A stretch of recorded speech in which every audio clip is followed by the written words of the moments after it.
कहानी की शुरुआत। एपिसोड की शुरुआत होती है एक सुनसान और पुरानी हवेली से जिसका नाम है नजर हवेली।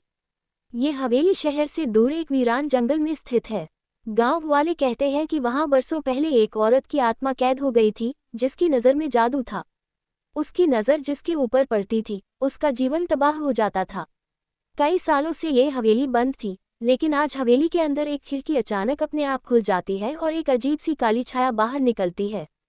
उसके निकलते ही पेड़ों की डालियां हिलने लगती हैं, मौसम बदलने लगता है और दूर शहर में कुछ लोगों के जीवन में हलचल मच जाती है।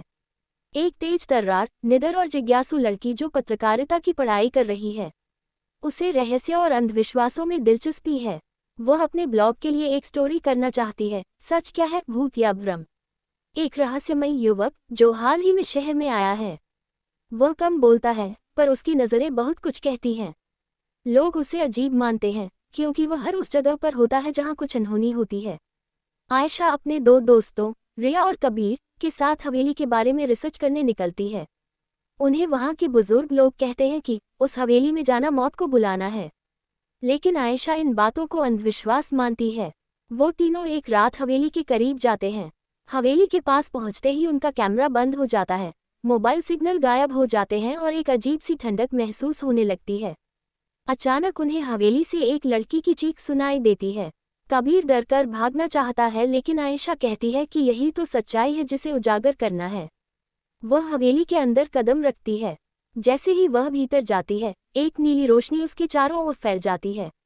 एक साया उसकी ओर बढ़ता है और अचानक वह बेहोश हो जाती है।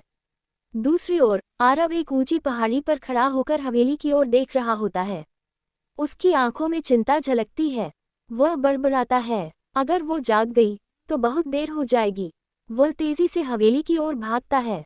अलौकिक घटना। आयशा की आंख खुलती है। वह खुद को हवेली के बीचों बीच एक पुराने कमरे में पाती है। वहां दीवारों पर अजीब सी चित्रकारी होती है, जैसे किसी प्राचीन तांत्रिक ने बनाए हों। तभी एक औरत की परछाई दिखाई देती है जिसकी आंखें लाल हैं और कपड़े काले। वह मुस्कुराते हुए कहती है, अब तू मेरी नज़र में है, अब तेरा जीवन मेरे हाथ में है। आयशा डर जाती है। तभी अचानक दरवाज़ा खुलता है और आरव अंदर आता है। वह उस छाया से कुछ मंत्र बोलकर मुकाबला करता है। छाया गुस्से से चिल्लाती है लेकिन गायब हो जाती है। पहेली का पहला टुकड़ा। आयशा बेहोश हो जाती है। आरव उसे वहां से उठाकर बाहर लाता है। रिया और कबीर तब तक पुलिस को बुला लाते हैं, लेकिन जब तक पुलिस आती है हवेली फिर से बंद हो जाती है, मानो कुछ हुआ ही नहीं। आरव चुपचाप वहां से चला जाता है। आयशा जब होश में आती है तो उसके हाथ में एक अजीब सा निशान होता है, एक 3 आंखों वाला चिन्ह जो जलता है।